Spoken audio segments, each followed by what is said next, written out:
Well, a very good Sunday night live, everybody. This is August 17th. Where the heck has the summer gone? Personally, I'm glad we're heading towards fall. This has been the hottest, most uncomfortable, humidity laced summer that I can remember in many years, and I'm not a fan. Anyhow, I'm Mark Hershberger of Pop Detective Records, joining you for episode number 216 of Material Issues. David Bash of the International Pop Overthrow Festival, who's normally here, is actually here. He was just on his way back from IPO San Diego, which, as I remember, San Diego means a whale's vagina. And, I never knew that was the definition of San Diego. But David's doing a couple little things in the background, and he's got to finish his massage. Right now, he's on the massage table in his TV room, and we really don't want to show that, but he is here. So if you're tuning in right now, don't think that David is not here. He's just preparing some things as he just got off the road, because we're going to talk about the latest IPO stuff, which is IPO San Diego just happened.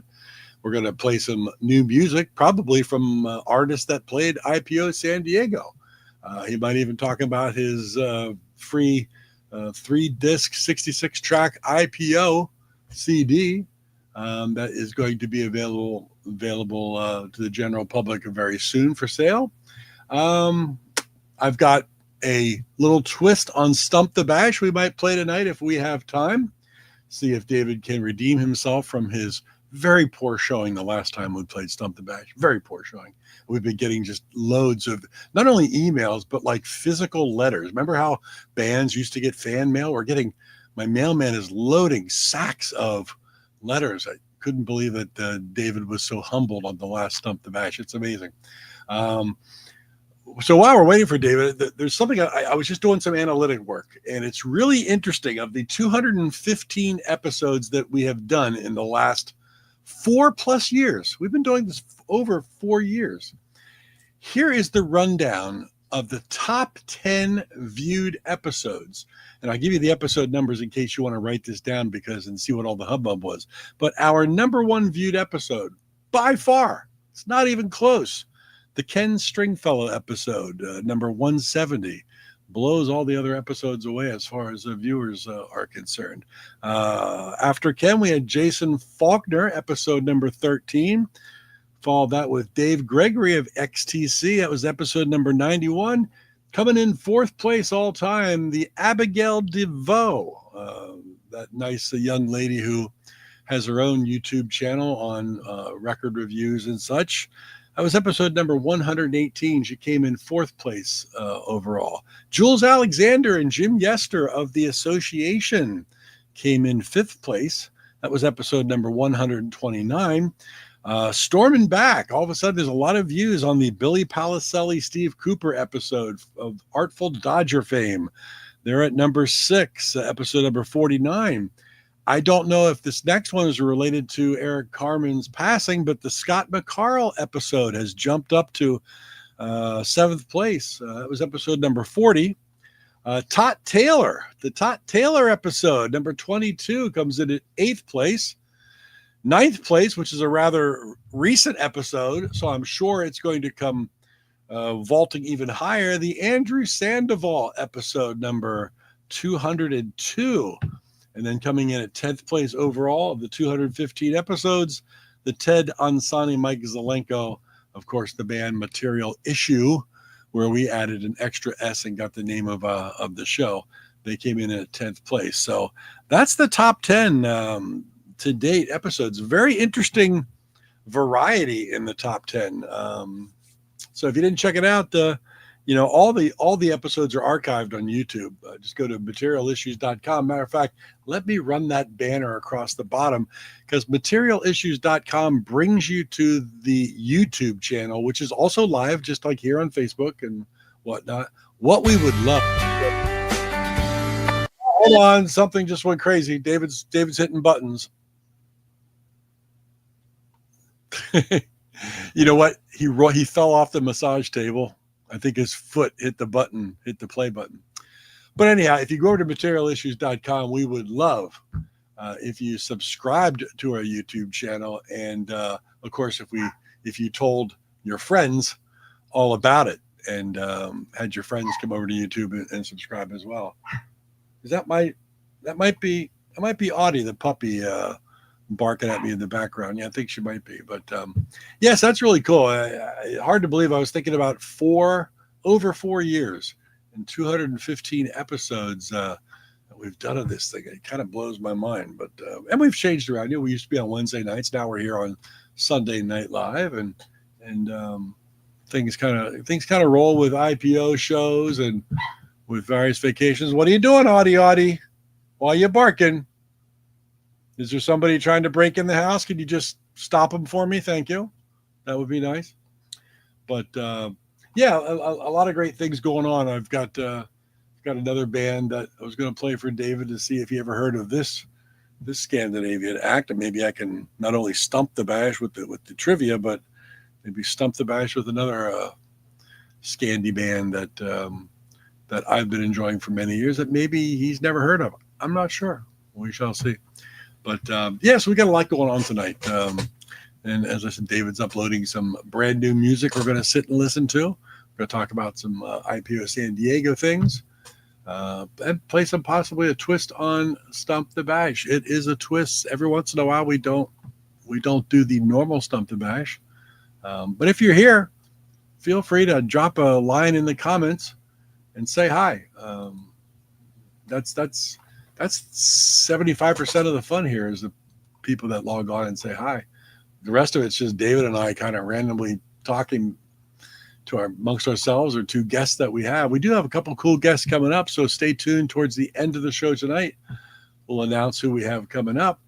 And yeah, all things are good. If you've come across new records, CDs, albums, reissues, whatever that you think would be cool, hey, there he is. He's got his clothes on. What I don't have, though, is my microphone. But you can hear me this way, right? Yeah, it's fine. Just use your sign language. You're good.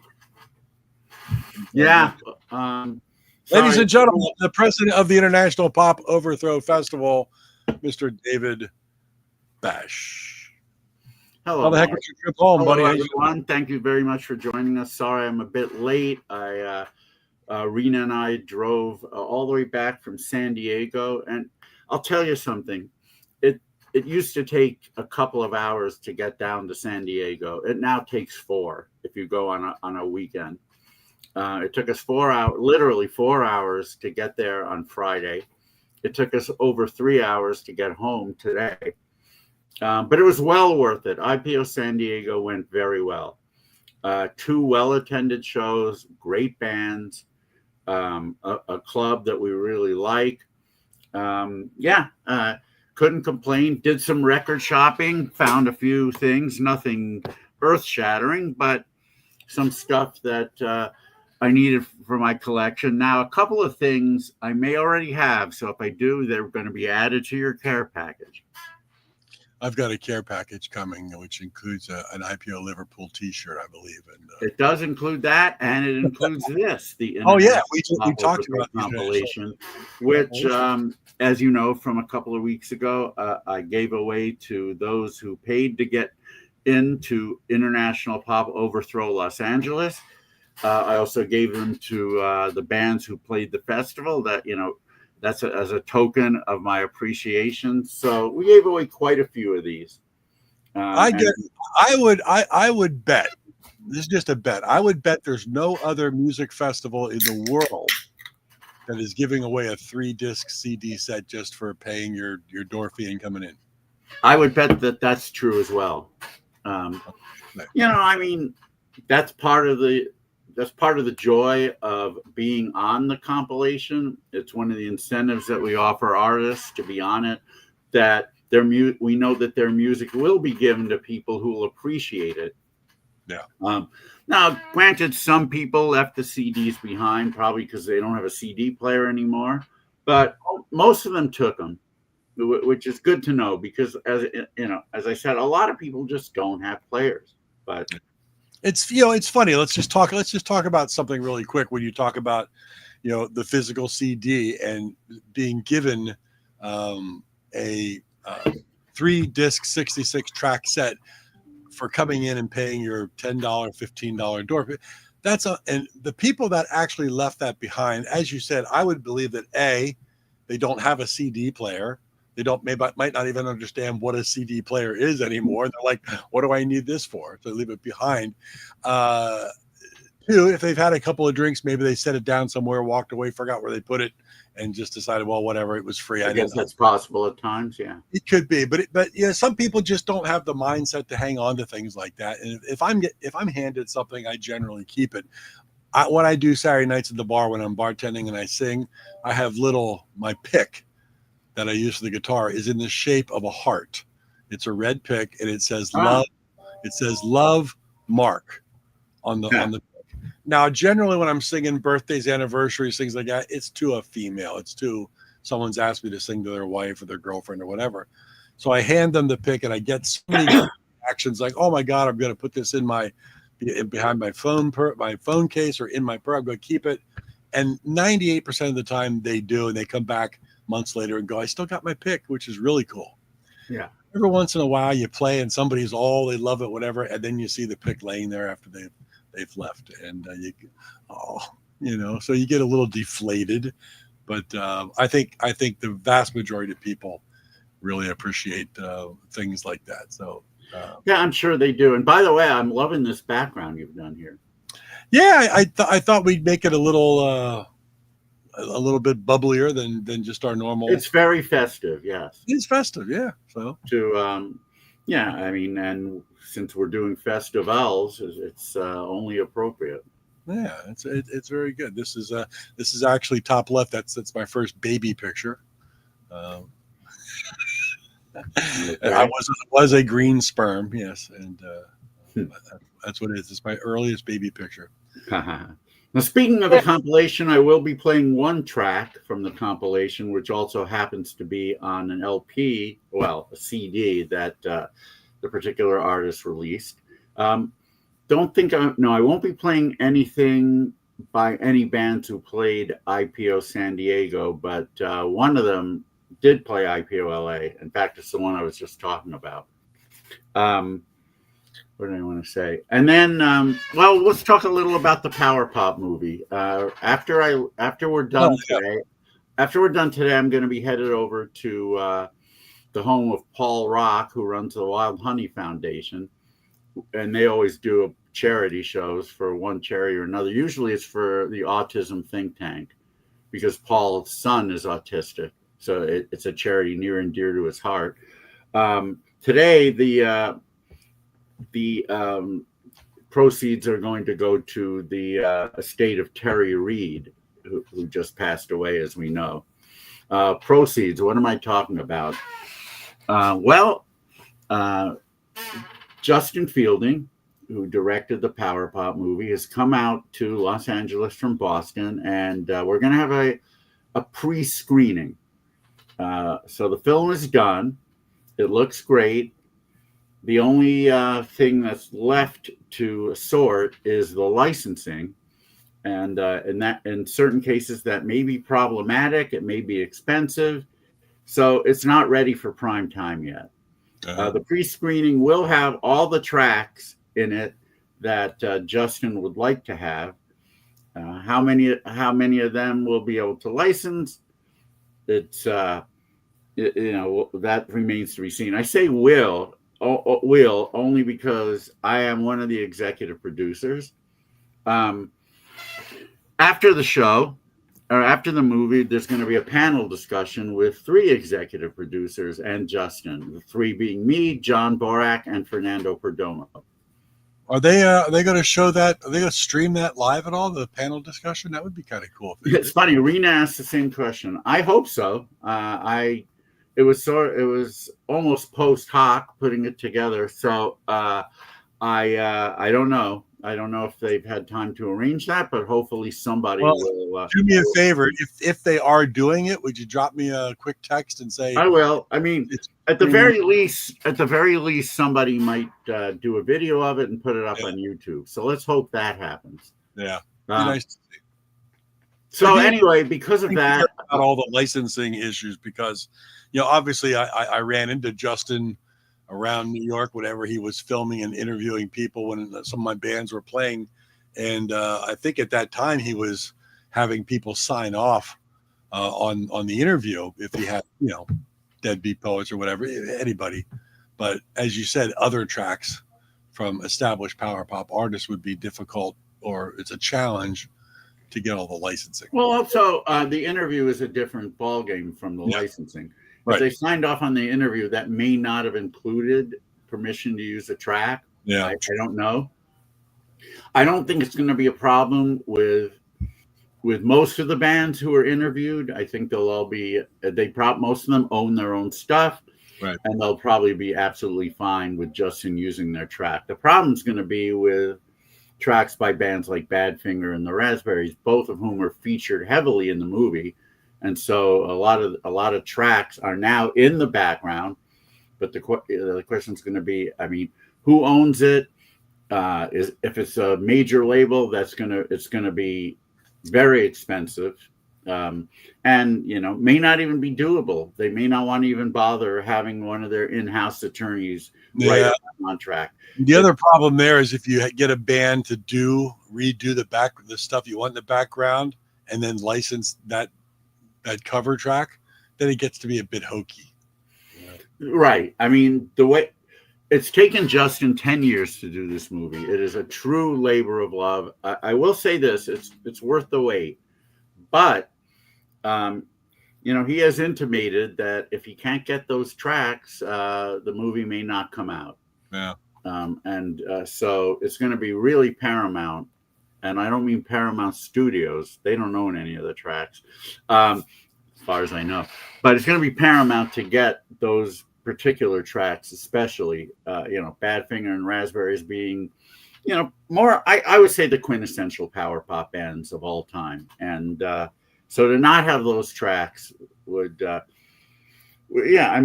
it would make the movie sorely lacking in the mind, especially in the mind of Justin. Yeah, the aim of the film is to turn people on to power pop, people who otherwise would not know about the genre. As Justin said, it's not made for us power pop geeks, although we'll enjoy it. But it's made for the mainstream people who have not heard the term power pop, don't really know what it is.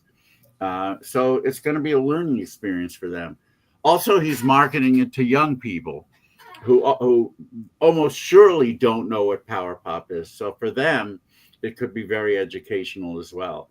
Yeah. So you don't want to do a movie. You don't want to showcase two of the all-time bands and not have their songs. So we'll see what happens. Hopefully, maybe Sir Paul McCartney will come through and back the project. I'm kidding. Yeah, there you go. Well, I remember going up to BB King's for the Mike Smith tribute show that Paul Schaefer put together when Mike Smith of the Dave Clark Five, passed away, and that whole show, they did two shows that night. They filmed everything, and they wanted to do a documentary on the whole thing, and because there's a lot of great artists that played, but there's been underground copies of it around, but they could never get all the licensing from Dave Clark in order to put that. He was really possessive. And he was a lot of people. He created a lot of animosity.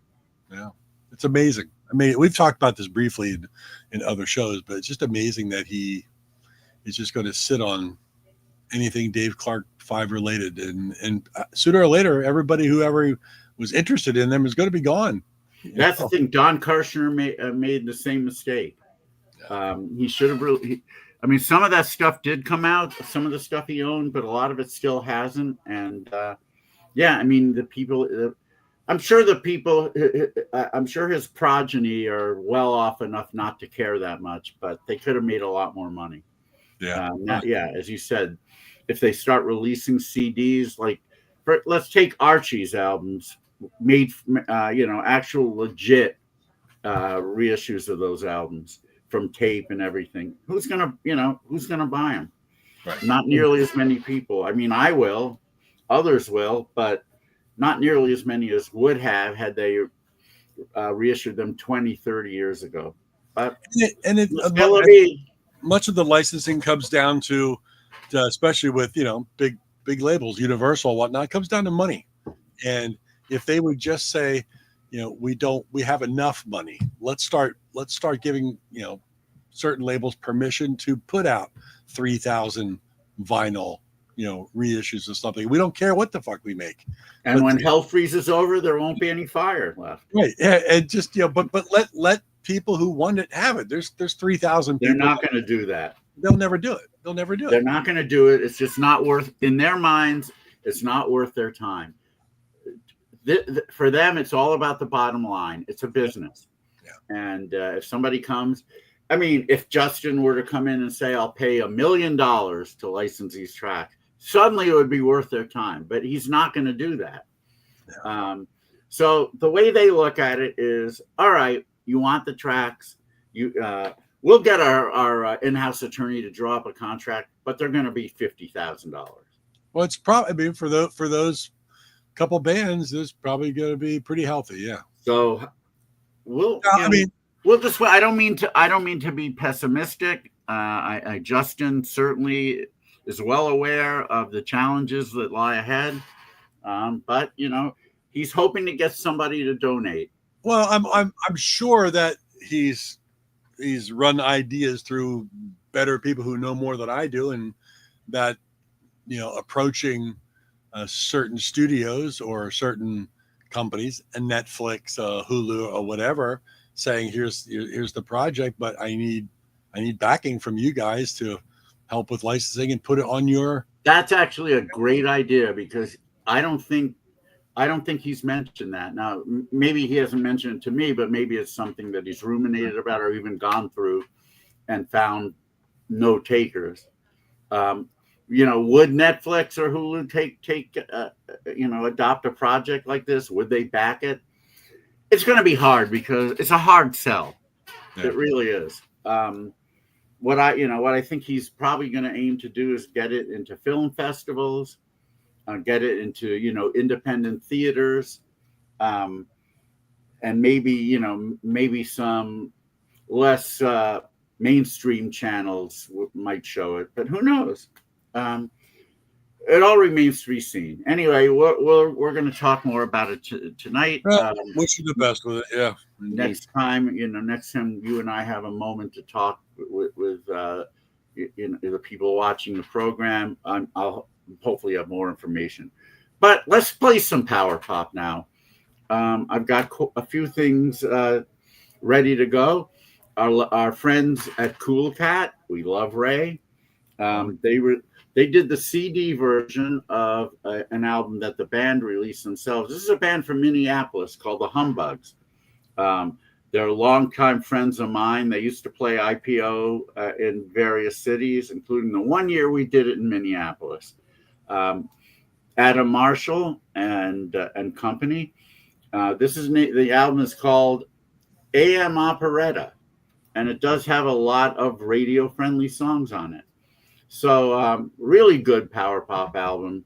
And I'm going to play the first track on the album, called Be Careful What You Wish For by the Humbugs.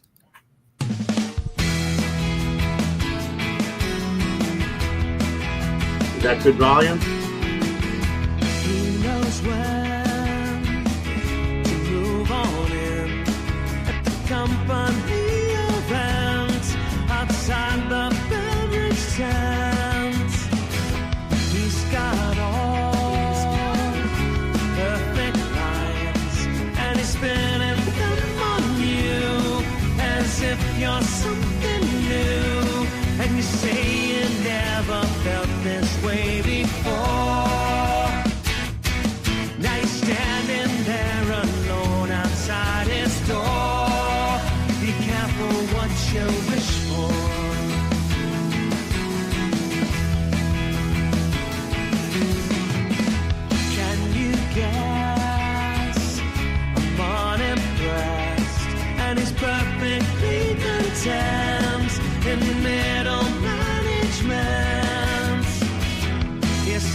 face, his pinky ring, and the tassels on his shoes should be a final clue. And you say you never felt this way before. Now you're standing there alone outside his door. Be careful what you wish for. Fortune or fame, pearls and champagne, all of the love you're dreaming of. Still it can be so hard to see something so wrong when you've waited so long.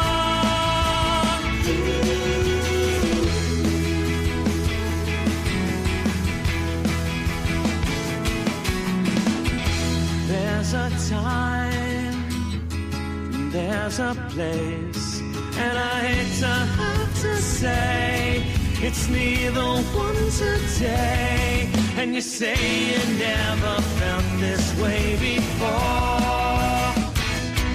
Now you're standing there alone outside his door. Be careful what you wish for. What you wish for. What you wish for. What you wish for. What you wish for.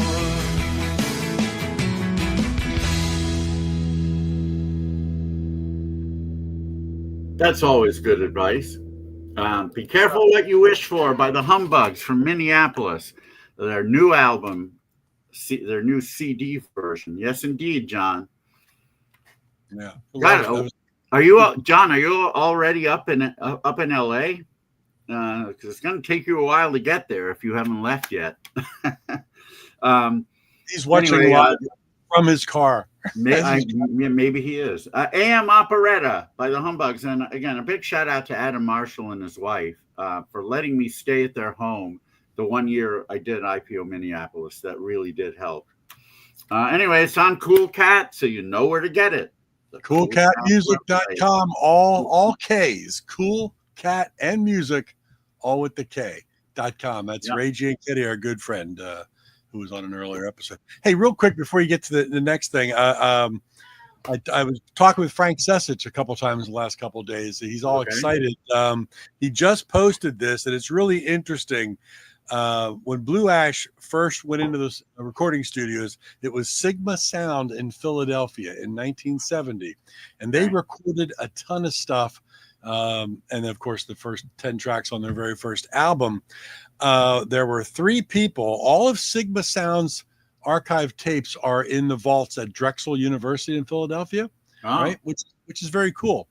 But Frank called me up the other day, and these tracks were all produced by Bob Mack, and 3 people, Anthony LaMarca, Dean Anschutz, and Gary Ramey at Drexel University, were going through the archives, and they found the original Blue Ash master tapes.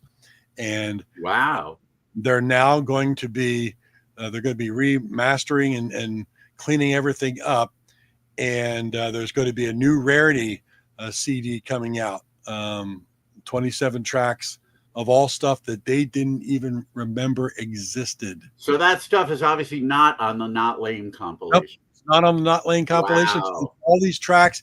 And there's one track that they recorded there that doesn't sound that great on the tape. And one of the reasons Frank called me, it was the track We'll Live Tomorrow, because I've got the only acetate. Many years ago, Frank sent me the acetate as a thank you for Deadbeat Poets stuff, and he called me up and like, we need that acetate. And I said, it's all yours. And I just sent it back to him. But if you're a Blue Ash fan, which, if you're not, there's something wrong with you anyway, but there's a lot of stuff. There's a lot of stuff coming in the very near future, which is going to be very cool. So I just wanted to get that in because I just saw it. No, I can't wait. That's going to be awesome. Yeah. But go ahead. All right. We're back. All right. Well, we're going to travel from Minneapolis to Boston for our next one. Our good friends Peppermint Kicks, Pop Rocks in My Chewing Gum. You can tell by the title that this is going to be some bubblegum magic. Peppermint Kicks are Sal Baglio, a.k.a. Rock E. Rollins. From way back, he used that name. Now he goes by his own. He also has the band Amplifier Heads, who've released several things. This is on Rumbar Records. We did a Rumbar Records night at IPOLA. This band was not able to come all the way out from Boston to do it, but we will have them at IPO Boston in November. Anyway, this is a really fun album, and you'll know just by the track that I'm about to play. It's the second track on the album called Too Sweet. Oh, yeah. And here we go. 1, 2, 3. Too sweet. Oh yeah. Honey, honey. Alright. Too sweet. Oh yeah. Candy girl. Tonight. I taste the sugar at the candy shop. So much sweeter than a soda pop. My head's dizzy like a spinning top. Too sweet. Oh yeah. Too sweet. Oh yeah. Honey, honey. Alright. Come on. Don't wait. Hurry, hurry. Tonight. Excitation's on my toe. Pop rocks in my chewing gum. Cherry flavor, say yum yum. Too sweet. Oh yeah. Too sweet. Oh yeah. More time, more tangerine roux. More shady, more food for you. Hurry, hurry, hurry, my Bellamy. Yeah, too sweet.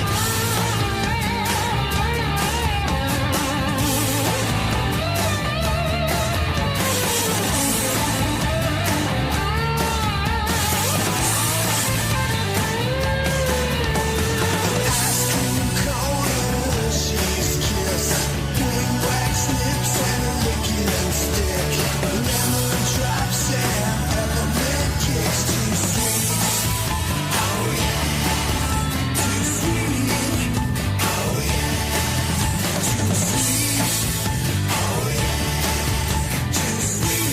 yeah. Too sweet. Bass is the sexiest instrument there is. And rock and roll is sexy.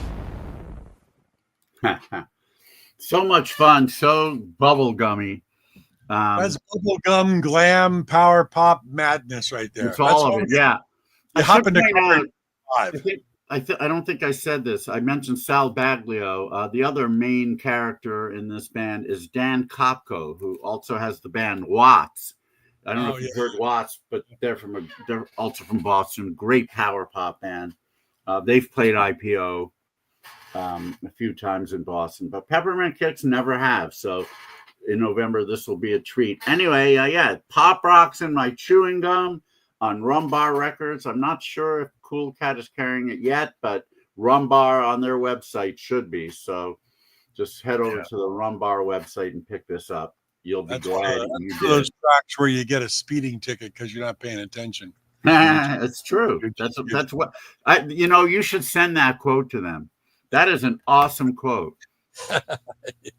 No, it really is. Maybe make it a little more concise. You'll get a speeding ticket listening to this.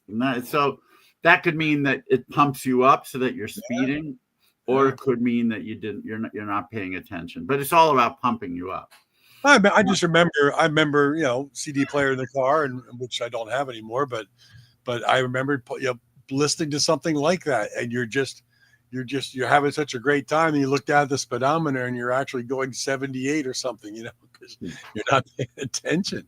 and you're down the highway. I love it. That's great. Good stuff. All right, up next, my favorite track on this year's International Pop Overthrow compilation. And yeah, I know it's madness, I tell you. But thank you for making it in. That's it, Tim. Always good to see you. Anyway, this band was able to come all the way from Memphis, as Mata Hoople would say, to play IPOLA last week. They are the Sonny Wilsons, and they've got a new album called Maybe, and they've released it themselves. Do you know what the Sonny? Do you know the derivation of that name? Didn't we talk about it briefly live? I'm forgetting though. Go ahead. Oh, maybe we did. Sonny Will on the Beach Boys Today album, and on a lot of the early Beach Boys albums, they had one jokey track at the end. And on Beach Boys Today, this was the one called Cassius Love versus Sonny Wilson. Okay, that's right. Yeah. So yeah, like Cassius Clay, Sonny Liston. It was Mike Love and Brian Wilson making fun of each other's voices and songwriting and everything else. Supposedly good-natured, but you wonder, especially on the Mike Love side, maybe on both sides, like what was lurking underneath. Like maybe they did think those things. It's a funny track, though. Anyway, that's where the band got their name. And this song, I think, is absolute perfection, which is why it's my favorite on the comp. It's called Miss Kinetic by the Sonny Wilsons. Here we go.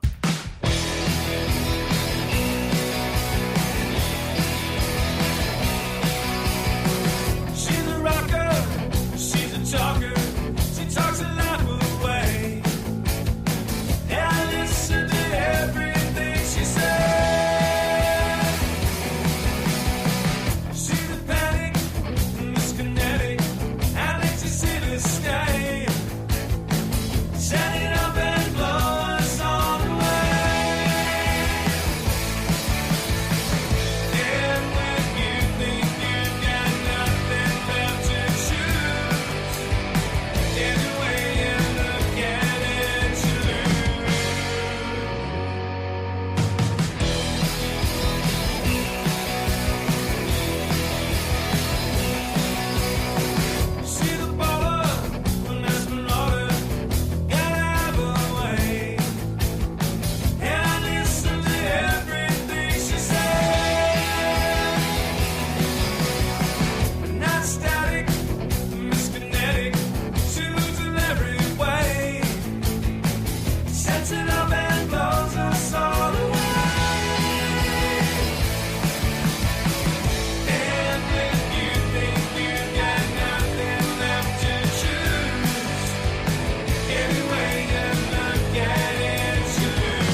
Miss Kinetic by the Sonny Wilsons on their new album, Maybe, which was produced by John Auer. And in fact, John sings a few tracks on this album. It's wonderful. And that song checks every box for me. I remember I was walking around Liverpool when the track came in, and I thought, I'll download it to my phone. And I started playing it. I played it, and I played it again and again and again. I never do that. I was just floored. So anyway, if you like that song, you will like the rest of this album. I go over to the Sonny Wilson's website and pick it up there. It'll be well worth it. Nice. What do you think? I really good. It again, that's 2 tracks in a row where I'd probably have 9 points added to my driver's license. Seriously, that's just really. I think those kind of tracks just, get you pumped, get you going. It's tough. They're not the kind of tracks where I lay on my sofa with the headphone cans on and listen intently. They're the kind of tracks that I want to blast through a speaker. Yeah. I mean, that's what power pop is all about. Yeah, very much so. And these guys from Memphis certainly understand that. Well, we're going to take it down a little bit so that you don't lose your license. Yeah, because like one more track like this, I'm going to suspend it for 6 months. True, yeah. By the way, I may be too. I in San Diego, I don't know my way around there all that well, so I was I had put in directions to a record store naturally, and I got caught in the worst intersection madness that I could pop. And I was wondering, am I even going to ever make this light? So I don't know why, but I decided, screw these people ahead of me. So I went to this is a left turn lane, mind you. I went to the left of it, in sort of like the nether area, and found myself caught in the intersection. I thought maybe the cars that were perpendicular to me would have moved by then. They didn't. I'll tell you this much: if there's one of those cameras, those cameras taking photos, and I think there was. Whether or not it was on, I don't know. But if it was on, I will not be driving for probably about a year. I admit it was stupid, but I was so frustrated, and plus IPO was going to start in a couple of hours, and I just couldn't handle it. I knew I could handle the driving part of it, because I'm a very, very confident driver. But yeah, it was the stupidest thing. So keep my fingers crossed that they didn't get me. I'll tell you what, if San Diego is anything like the East Coast, there's cameras everywhere, but they don't do anything anymore with them. They do in LA now. In fact, I did get a photo ticket a couple of months ago for doing one of those right on reds where you don't exactly stop. Well, it got me $500 ticket. Shit. They did give me the option though to postpone payment, so it hasn't gone on my record yet. I may just do traffic school and all of that crap, but anyway, let's get going. I want to make sure that I have to leave probably in about an hour, no more than that. So, all right, so we're going to take it down a little with a gentleman from the UK who goes under the name The Brigadier. And his real name is Matt Williams. And no, it is not the third baseman / manager in Major League Baseball. It is a gentleman who writes some really pretty stuff. And I like this album a lot. It's called Sailing the Seven Neuroses. It's a great title, too. And I guess it should be neuroses to emphasize. Anyway, I'm going to play the second track from it. It's called The Purge. And no, I don't think it's about bulimia. So we'll find out. I do know this. It's a really, really, really pretty track. Here we go. The Brigadier and The Purge.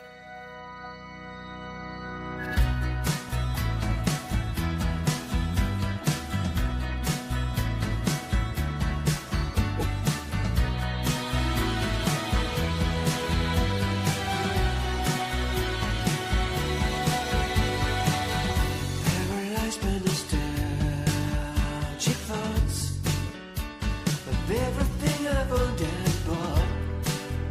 There's a lot to go out, a lot I just can't ever solve. Everything I've ever had is in this place. To me it's like I'm looking at a friendly face. I cannot even fathom how I'd ever win this race. All these things have a memory, mostly only I can see. So what good can they be to anyone else aside from me?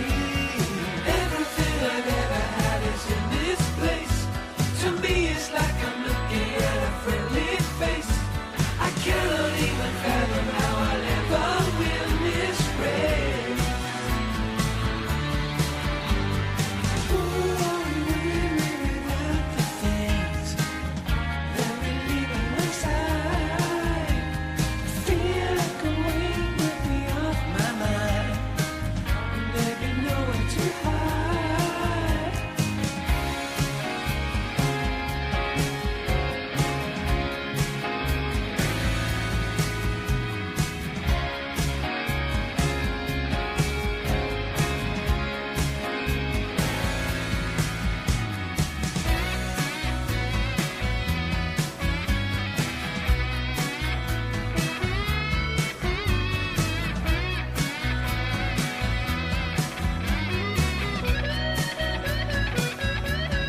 I can't let go. I can't let go. Everything I've ever had is in this place. To me it's like I'm looking at a friendly face. I cannot even fathom how I'll ever win this race.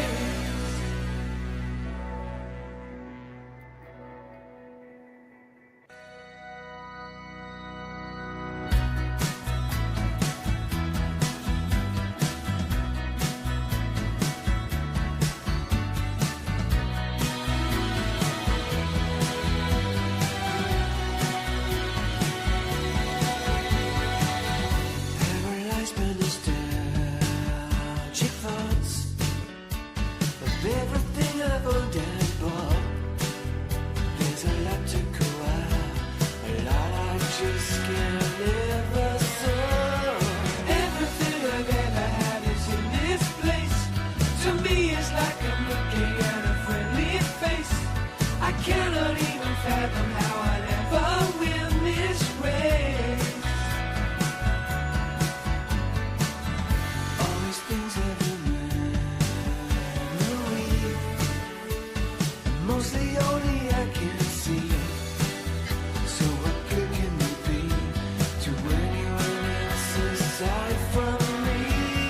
Everything I've ever had is in this place. To me it's like I'm looking at a friendly face. I cannot even fathom how I'll ever win this race. Ooh, I'm really without the things that we leave on my side. I just realized something. I played the track twice. It had one of those endings that I don't know. Anyway, But I wasn't going to stop you. I was enjoying it. it's a really nice track. It reminds me a lot of like early 80s UK indie stuff, like on the label Blanco e Negro.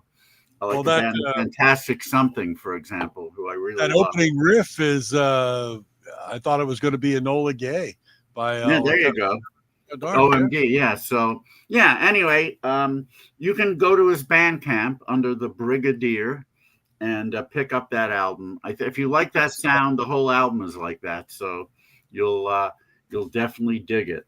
Yeah. Let's play. You know what? Well, let's just play one more for now. All right. So that we can make sure we can do a Stump the Bash before I have to go. We're going to go to Australia for this one. It's a band I think Down under, right? I think you know these, right? I think you know these guys, the Wellingtons.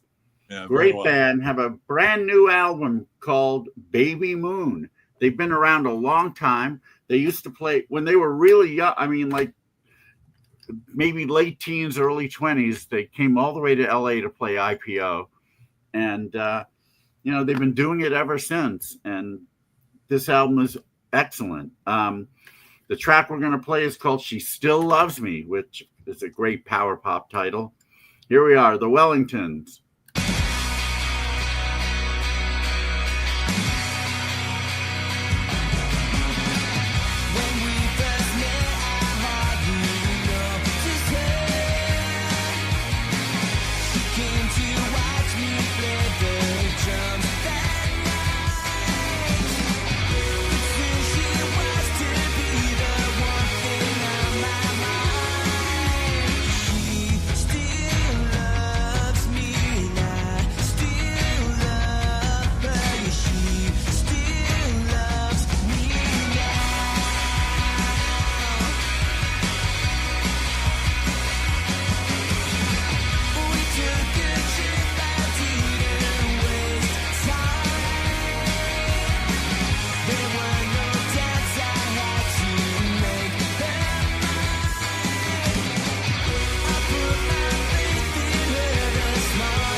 Well, they've definitely still got it. And I told Scotty, the head of the label Pop Boomerang, the great Australian label who put this out. I told him that the album reminded me of Splitsville, and he said, "Yeah, I'll take that. I see where you're coming from." Yeah, and it really does. But one thing that song proves is that the Wellingtons have still got it. Oh, indeed. Zach Anthony and company.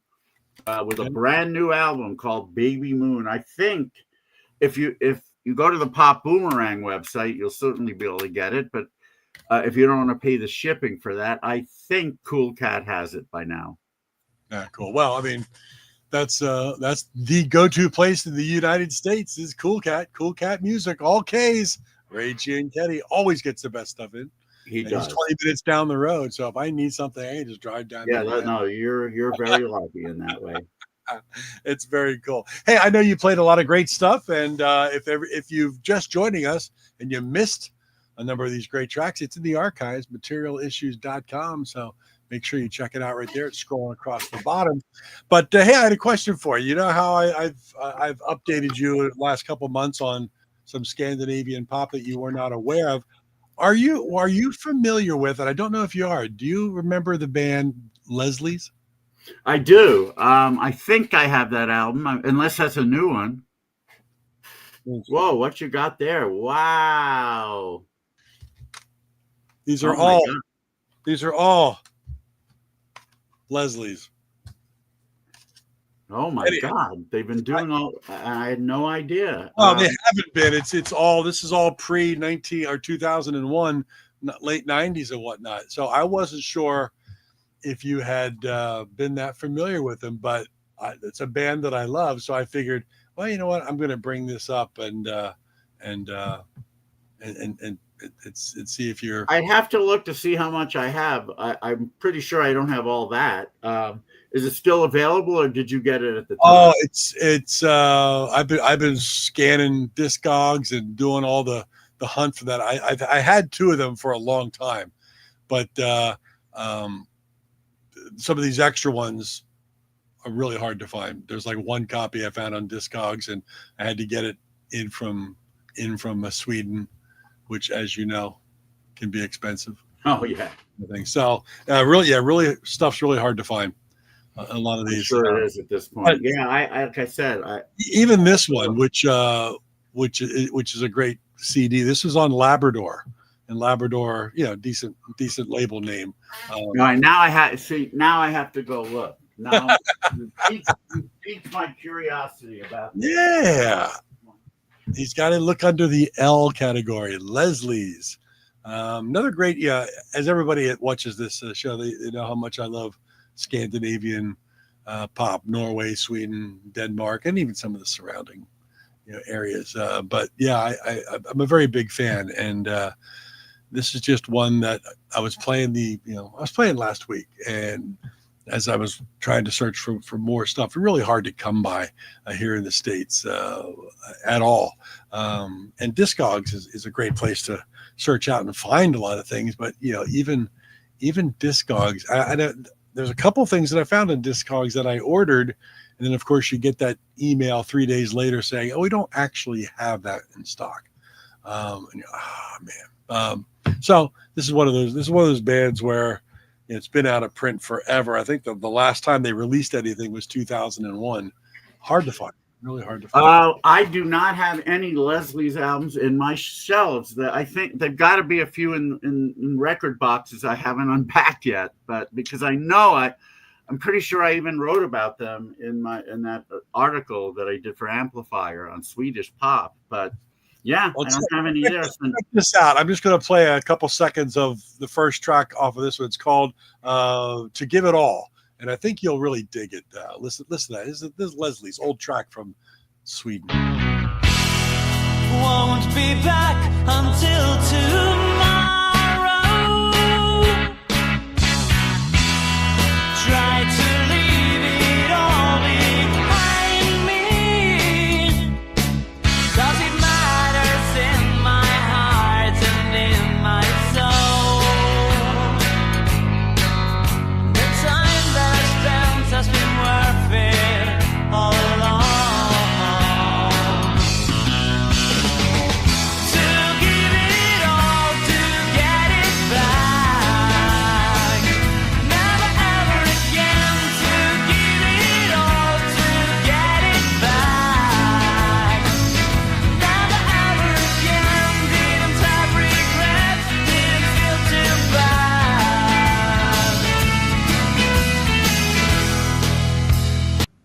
And you get the gist. That's all. Yeah, I mean, yeah. Obviously, that's a band who, if I heard now, I'd be inviting to IPO. Yeah, I lament the 90s Scandinavian bands that no longer are around. It's a long time ago. You think about it, Yeah, you're well, talking- I mean, most of them were, like other bands, they just they ran their course. We went on to do other things in life and raise kids. I think probably having children and a house and responsibility are the biggest factors in bands' decision to call it a day. If especially if they're not achieving any financial success, which is about 99 point something percent of them, they kind of have they have to face that decision. Some are able to have day jobs going that make them money and still do it, but others, they can't. It's the beauty of buying physical product and having the CDs on your shelf, is you're always going to have this, And, That's very true. how great is that?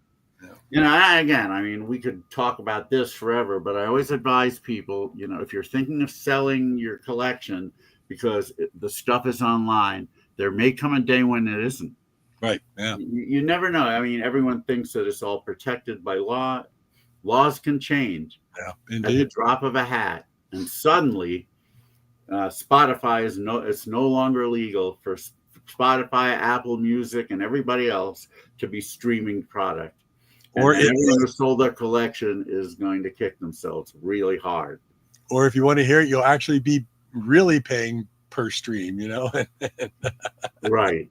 That's right. All right. Well, let's get into it. You want to try to get into it? And I think we have time. Stump Yeah. the Bash. This will go quick. Stump the Bash. Stump the Bash.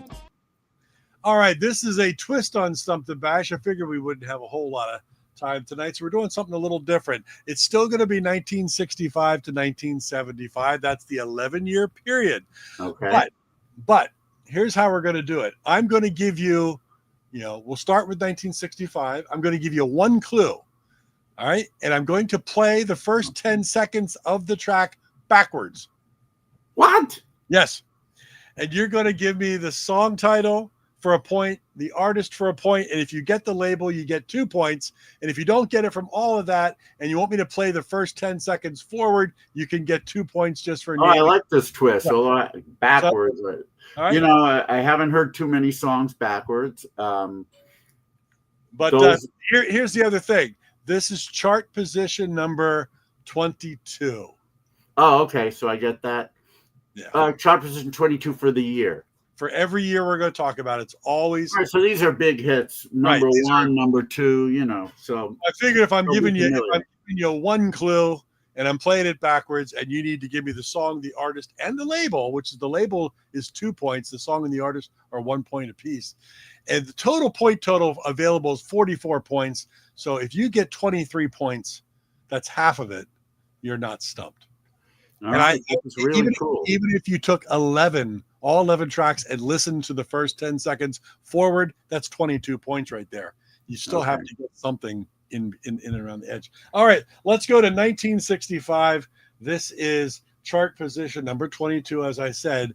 The clue is a popular song published in 1954 and became a UK number 1 and a US number 10 hit for English singer David Whitfield. This version climbed to number 4 on Billboard in 1965. This is 10 seconds backwards. Some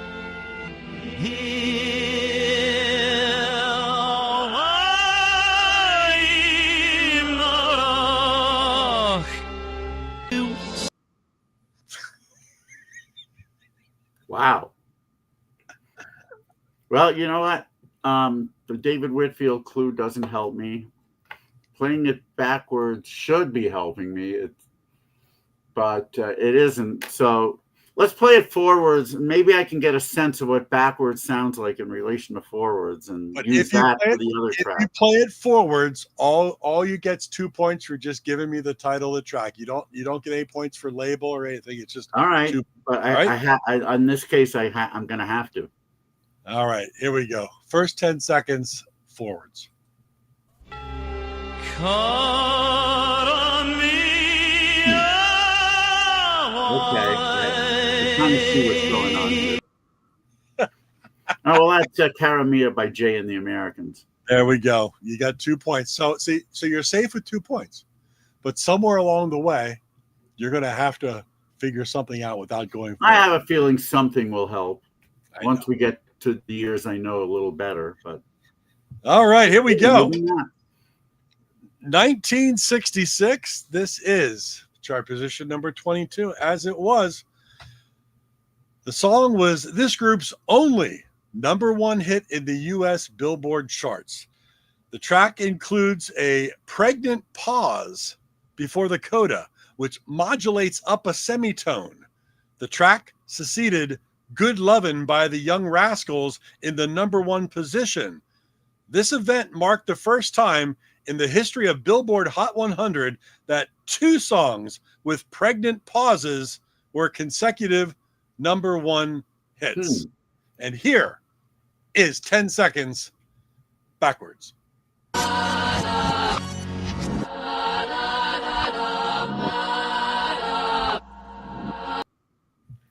Now, That would it be didn't give me the song for a point, the artist for a point, and the label. Okay, now I remember where the pregnant pause is. Yeah, it's Monday by the Mamas and the Papas on Dunhill Records. There you go. That's 4 points total. You got all 4 points available on that track. Very good. Very good. That backwards gave it a little bit there. It kind of that one. Well, I know that song better than Cara Mia a little, and that has a very distinctive backward sound. Yeah, but you got Dunhill. That label was pretty good. All right, one of my favorite groups ever. So of course I know their label. Let's move on to 1967, chart position number 22. Here is the clue. This track, released in January of 1967, became this band's 4th #1 hit in the U.S. as part of a double A-side, where the other A-side was so lyrically controversial that this side received more radio airplay. This is 10 seconds in reverse. Say.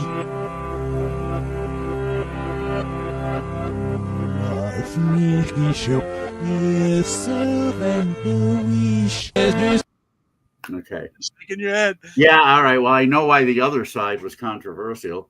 So much so that Ed Sullivan wouldn't let the band say that the controversial lyric, and they actually listened, unlike the Doors. This would be Ruby Tuesday by the Rolling Stones on London Records. All 4 points go into David Bash's grand total. He's already at 10 points. He's blowing out the 10-second reverse. Mick Jagger went along with it and sang "Let's Spend Some Time Together." That's right. That's right. But when Ed wanted Jim Morrison not to say "Girl, we couldn't get much higher," he said, "Sure, I won't sing it," and then he did. One wonders if he forgot or just wanted to put a middle finger up at Ed. Probably the latter. Probably the latter. Yeah. All right. Well, you're at 10 points. You're sitting pretty. Now we're moving on to 1968, chart position number 22. This track, written by Jerry Capehart and Glenn Campbell, although Glenn Campbell is not officially credited. Campbell released his version in 1961, hitting number 62 on Billboard. The Letterman, their version in 1962, made it to number 5 on the Bubbling Under the Hot 100 single chart. And in 1964, the Bee Gees released a version that did not chart at all. This version, released in 1968, made it to number 7 on Billboard. Only number 7, yet 20, yet reached, must have been on a lot of weeks. So here we go. Here's 10 seconds in reverse of this track from 1968.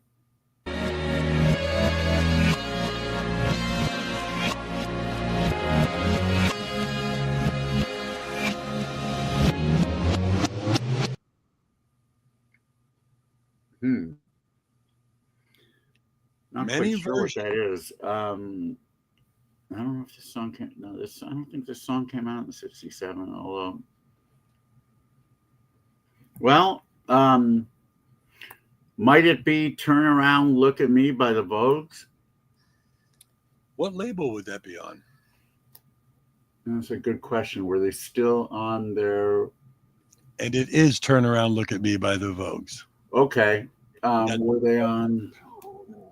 They're on 2 labels. I'm trying to figure out if they were on the second label by this time. Kind of think they were, so I'll say Warner Brothers.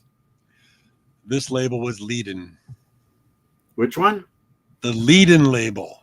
Leedon. Really? It wasn't on CO and CE like 5 o'clock. Wow. Okay. The original release. Yeah. I didn't know that. All right. That's okay. You got 2 points out of the possible 4 without having to listen. That to one it. I'm a little surprised I got by the bat because you didn't even play any of the vocals. Nope. No, nothing go. I'm surprised. I thought it might be it, and I was right. Okay. Well, you're still rocking it as we move into 1969, chart position number 22. This one is almost a gimme. Here we go. The songwriter reportedly wrote the song after watching the 1941 film The Devil and Daniel Webster, inspired by a scene in the film in which a hurricane destroys the crops of several farms, but spares those of Jabez Stone, who made a deal with the devil. So here's 1969, chart position number 22. What, you're not telling me what position it got Nope. on Billboard for the week? Okay. Nope, it's 22 for the whole year. Here is 10 seconds in reverse.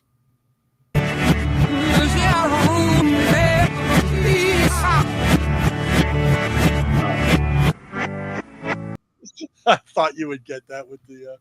It sounds a lot like it. Yeah, it sounds like There's a Bathroom on the Right. Bad Moon Rising by Creedence Clearwater Revival on the Fantasy label. 4 points. Look at that. We've gone through 5 years, and you've got. I didn't. 4 Yeah, the points. clues didn't give me anything. But you got it though. You are rocking it right now. You're sitting at what, 12? You're sitting at 16 points, and we're only halfway through everything. So Actually, the clue about the Stones track, that really didn't give it to me either. But once I heard it backwards, I did use the controversial clue to help get the song. Nice, very good. All right, let's move it into your wheelhouse now. Early 70s. Here we go. 1970 chart position number 22. This track, part of this group's psychedelic soul phase, was written by Norman Whitfield and Barrett Strong. The lyrics list the problems affecting the world. I mean, I already know what it is. If you don't want to listen to the track and you got all 3 artists, I'll give you 5 points. And then let's hear the track because I want to hear what it sounds like. All right. All right. And it's one of those tracks to mention a track, to mention the name of another group in the lyrics. I remember that was once a quiz question for me. The Beatles' new records of gas. It's Ball of Confusion by the Temptations on Gordy Records. I am going to give you 5 points for that because you didn't even need to hear the 10 seconds in reverse. But here it is anyway for all you psychedelic soul phase people out there.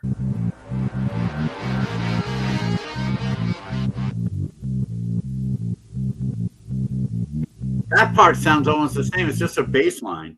That's right. That's all it is. So it really doesn't sound all that different. So no, it doesn't. If you know the song well, you probably would have gotten it just from that. Well, you are killing it. You're rocking it. It was 5 points because you didn't even have to listen to the backwards track. Now we're moving into 1971 chart position number 22, written by this band's frontman while road tripping on Route 66 in California, noticing the beautiful scenery being obscured by all the billboards. This peaked at number 3 in the U.S. Shall I play the 10 seconds? Yes, you shall. I don't know. Here we go. 10 seconds in reverse. Chart number 22, 1971.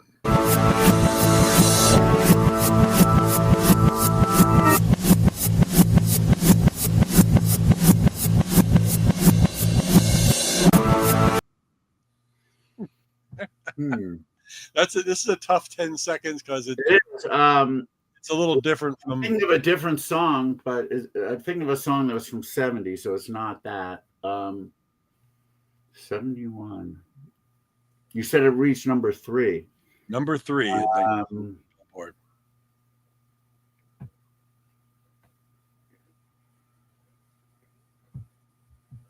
You're at 21 points. If you now, listen, if I guess the wrong song, do I not get to hear it? Do I not get to? No, you don't get to. If you take a guess and you're wrong, you don't get to hear the front. You lose everything. All right, then I'm not going to guess. I want to hear it. You're at 21 points. If you hear it, if you get it on the front, you're already at 23. You have not been. Well, I do want to hear it because I don't know. I mean, I think I might know, but I also think it might be wrong. So here we go. 10 seconds. Track number 22, chart position 1971, and it sounds like this.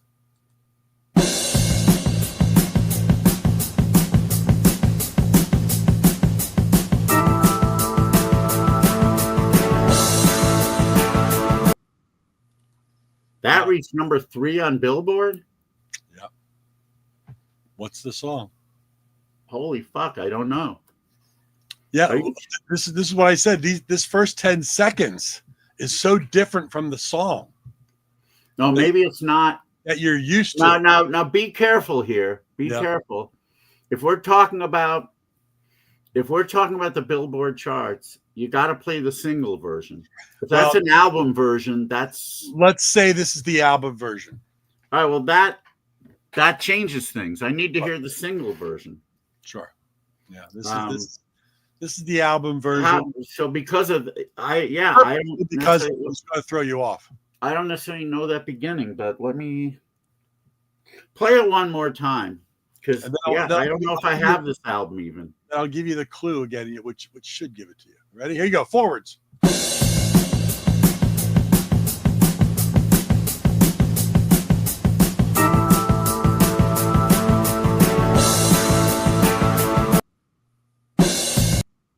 Here we go.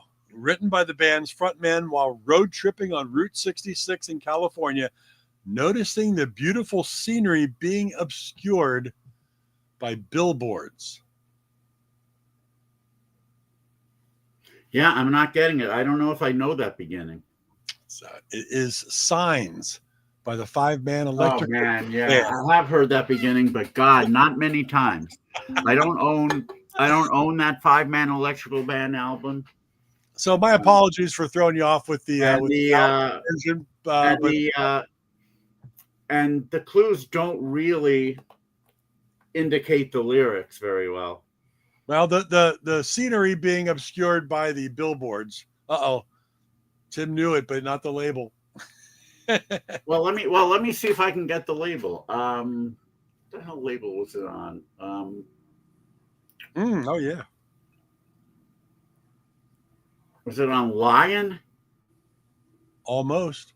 Lionel? Lionel. Look at your photographic memory. Lion and Okay. Lionel. Lionel, yeah. That's all right. Well, you didn't need 8 points there because you're going to kill it in the next couple tracks. I hope so. I didn't kill that. Yeah, I totally forgot. Like I said, I don't even know if I've ever owned the album that had that song on it. I just thought it was interesting that first 10 seconds is really vastly different from what. Yeah, it is. It's vastly different. So, all right, here we go. 1972. This is obviously your major wheelhouse. This track, produced by this group, is different from most other songs by this band in that there are no 3-part vocal harmonies. The lyrics set a scene similar to a film noir drama. The singer, who is an FBI crime agent, is in a speakeasy filled with criminals. This is I seconds. think I know what it is, but if I get it wrong, Right. I don't get any points. So let's hear it backwards and see if Here we go. 10 seconds in reverse.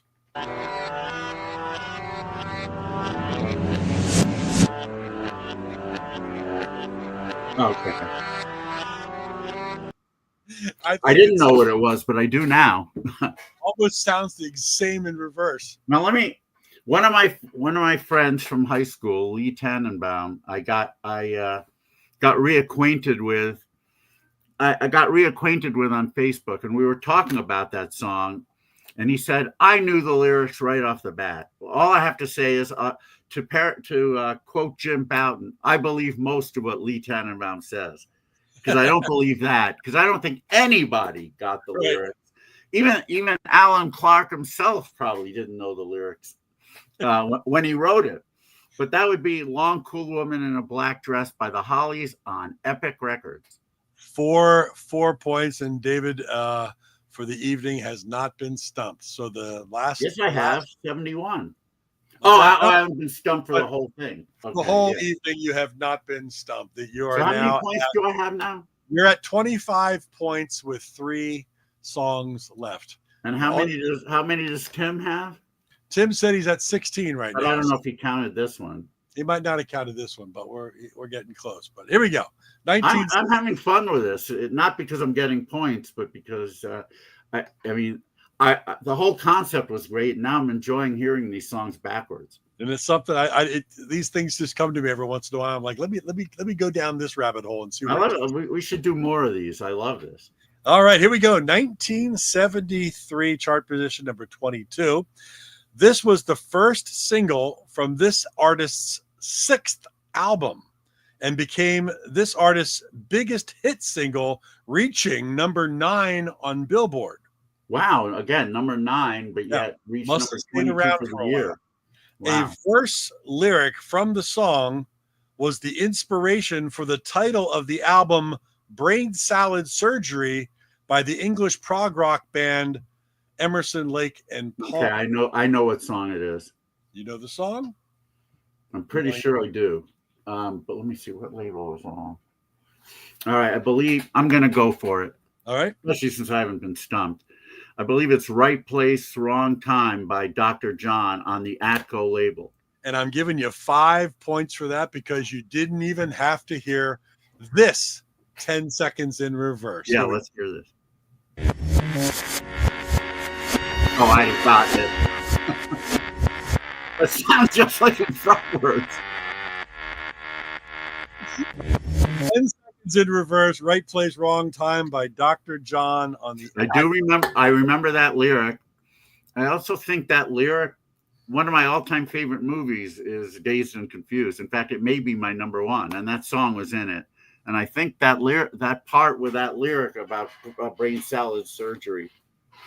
Tim updated himself. He's been stumped 3 times now. He says he now has 20 points. He says, I believe him. I don't know if that was with this last song included, but if he's at 20, you're sitting at 30 overall, David, and we got 2 tracks left.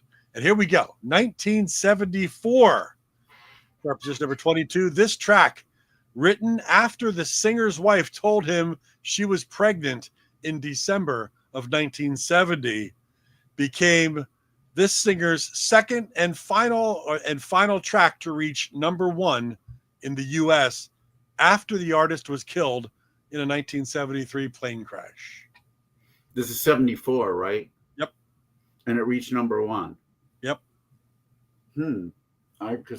Well, maybe it reached number 1 in January of 74 because I'm pretty sure I know the song. Well, let me think. You said second number 1. Oh yeah, okay, right, yeah, got it. It's well, all right. Time in a Bottle by Jim Croce on the ABC label. Look at that. That's the 3rd time you've gotten 5 points without hearing 10 seconds in reverse. And here's what you would have heard. Hear it. Yeah.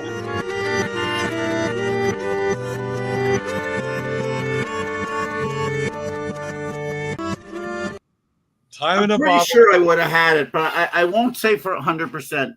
Knowing it up front and then hearing that, I may have needed that, but I think I'd have had it. And I wouldn't have had it without if you hadn't said the part about him being killed, I wouldn't have had it. Well, I would have probably after I heard the 10 seconds, but I waffled on whether I would say the crash at all or being killed, but I figured I had to give you something more on that clue because there's only one clue. Tim's coming in at 21. He only got 1 point on that one. Tim, you're hanging in there.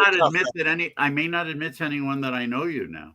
But no. Tim, remember, that's pretty good though. 21.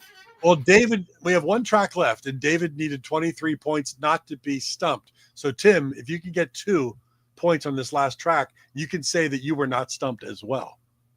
But I'm hoping to get 5 on this one because I want to get 40 points total. Yep, you're at 35 points right now. The overall total available points is 44. So let's see where you end up as we go to the final track on tonight's Stump the Bash with the 10 seconds in reverse twist. Here it is, 1975, chart position number 22.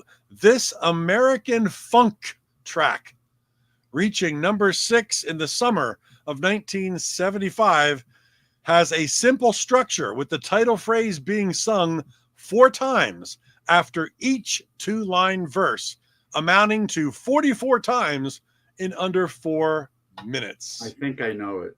Do you need 10 seconds in reverse? I'm gonna try without it, but I'm trying to think. But fuck, I don't think I know the label. Oh damn! I don't think I did. I ever even have this 45? If it's a song I'm thinking of, I really like it. But what label were they on? Oh. No, I don't think that's right. I'm trying to visualize the label. David's a label. I can't. Oh wait, damn! I'm seeing an album cover. I'm seeing the album cover, but not the back where the label would be. Oh yeah, just give me a little bit here. Title phrase being sung 4 times after each 2-line verse, amounting to 44 times in under 4 minutes. That you hear the title. I'm pretty sure I know it. I mean, I can take a chance, and if I'm wrong, I'm wrong. But what I really want is a label, and I think I can even see the label, but I don't know what label it is. Oh, damn.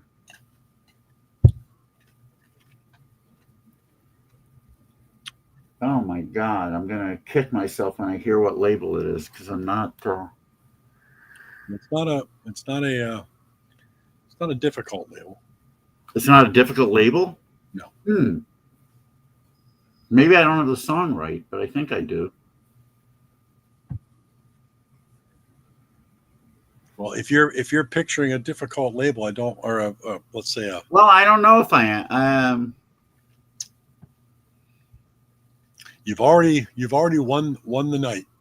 All right. So, if I guess the song and you tell me I'm right, can I have a few seconds extra to try and get the label? Sure. All right. I believe the song is "Walking in Rhythm" by the Blackbirds.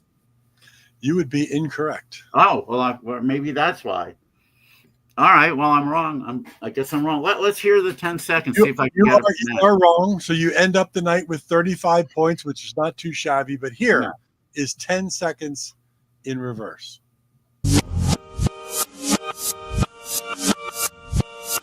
Oh, okay. Damn. I guess I misunderstood the clue. I was trying to tell you I misunderstood the clue because walking in rhythm. No, I guess I got a little thrown off by the 2 line, but yeah, no, I mean it's on me. You said the clue correctly. Yeah. But now I know what it is. So why can't we be friends by War on United Artists? No, you would have gotten it there. I would have gotten 39. I would have gotten Jack Penny's age. Had you taken the 10 seconds in reverse, you would have ended up with 39. But as it is, you got 35 out of 44. You only needed 23. You were not probably a little too. I would say probably like something more like 28 would have been more of a challenge. But I was going to go with 30. I was going to go. I figured with what I did, I figure that. Yeah, with what I've done, I mean, I could say I wasn't stumped. But yeah, wow. Think about it this way. What label is Walking in Rhythm on now? Let's see. I have to look it up now because I'm curious here. The Blackbirds. And that's not really a funky song, although it's kind of fantasy label. Oh, it's on Fantasies. Yeah, yep. See, I could picture the color. But here we go. Tim Allen, officially stumped. He didn't make the 23-point level. Nice try though, Tim. You hung in there. The last couple songs got you though. See, now if I was going against someone and they had almost as many points as I did, I wouldn't have taken the chance. I would have said play the 10 seconds. How much more difficult do you think that this version would be if I picked like chart number 68? A lot more difficult. With 1 clue and 10 seconds in reverse. I think a lot more difficult. Yeah, because there, especially in the 60s years, that there'd be a chance I didn't know the song at all. Right. So even when I heard the front 10 seconds, I wouldn't have gotten it. I think that's why I kind of went with 23 points because I was thinking, let's do it again. You know what? Each time you do it, go to the next pick a number in the next 10 group. Gotcha. So next time we do it, pick something in the 30s. Then we'll go to the 40s and see how much more difficult it gets. I'll tell you what's difficult right now. Me holding my pee, not my excrement. Well, I guess it is excrement in some way. I hope you weren't holding it. Well, everybody, David is going to go let the pool man in. Again, this has been Material Issues, episode 216. When he comes back, we'll run over really quick what we got going on the next couple of weeks. We got some cool guests coming up. David will talk about that. But if you missed tonight's show where we played a lot of really cool new stuff, just go to materialissues.com. That is our YouTube site where you can also watch us live, but you can visit or revisit the archives of all the episodes. You just go to YouTube. And Tim, you didn't know a few labels. I know you're not a savant. Most of us, the vast majority of us, are not label savants like David is. He can see these things in his head, Tim. It's like a caveman drawing in his head. That's how he sees things. It's amazing. But yeah, the archives are materialissues.com. You just go up there and there's the tabs across the top. It says videos, whatever. Go to the live tab. And even though that isn't us live, that is all the live shows that we've done. That's where all the archives are. You can go back tonight. You can revisit these great tracks that we played. You can play this little twist on Stump the Bash. Our good friend Tim Allen always checks in and tries his best to take down David Bash. But man, it is tough. We've had some, high profile trivia masters shy away from taking David on because they don't want to be embarrassed on Material Issues. But Tim, you're never embarrassed. It's always fun to have you here, and we appreciate it. Now, getting back to Tim, I guess even in the ones where I got the 5 points, we did play the song backwards, but we didn't always play it forward. So Tim could have had more points, I assume. He could have, had he had the opportunity to listen to it forwards, he could have gotten 2 points. Yeah. So his 21 points probably realistically was a 28-30 would have certainly been in a higher 20s. Tim, would you go along with that? Yeah, I think that's absolutely a good point because he didn't get the chance to hear it forwards. No, I mean, a lot of times, and that's another thing, when people play along with me, if I get the 5-point clue, we don't hear any more clues. Right. So right. Is it fair to say that the other person got 0? No, it's not. They could have gotten anywhere from 0 to 4. We don't know. Yep. Very good. Well, all right. Well, you've got the IPO movie screening and panel. Not the IPO movie, the Power Pop movie. Power Pop movie. IPO is mentioned in it. There are a couple of people who give testimonials to IPO, which was nice. It's all good, Tim. Yeah. I mean, you know what? Next time Next time we do one of these, if we know someone else is playing along, even once I get the clue right, or if I get the clue right, we should keep going for the other contestant. Yeah. Oh no, how can we do that though? Because then they know the answer. We'll have to. I mean, I can always text you the answers in that case. Like with John Borak, I think we did it that way. Yeah. Anyway, we'll figure it out. But coming up in the next few weeks, where is that album? Maybe you have it queued up because I'm forgetting the name of it now. Let's see. I probably have it. Hold on a second. Good question. Do I have it right here? I thought I did. But next Sunday, which would be August 24th, we're going to have Chris Stamey back. Yeah, there it is. Anything is possible. It's possible that he'll be back with us. For those of you who did or did not listen to the program he was on, it was in the middle of a huge storm in North Carolina, which was causing number one, causing him to have a really bad connection, and number two, and this is not in order of importance, number two, a tree had fallen on his house. So I'm sure that was a major distraction. So it's only right that we bring him back on.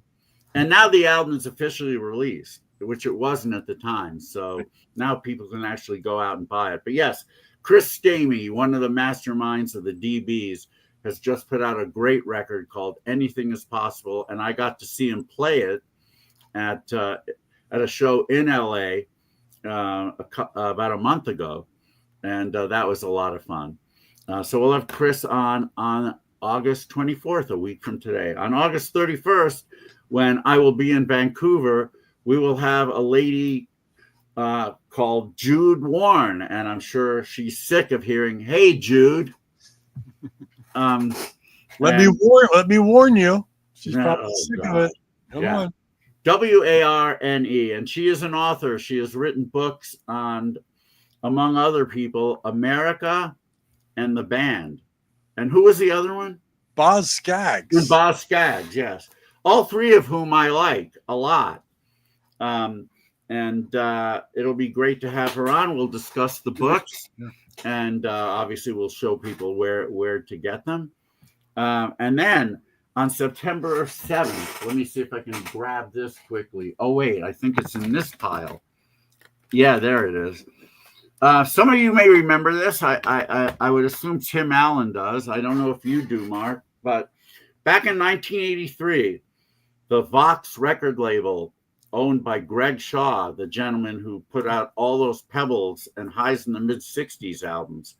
In 1983, he released an album by the Numbers called 64 to 67, I believe.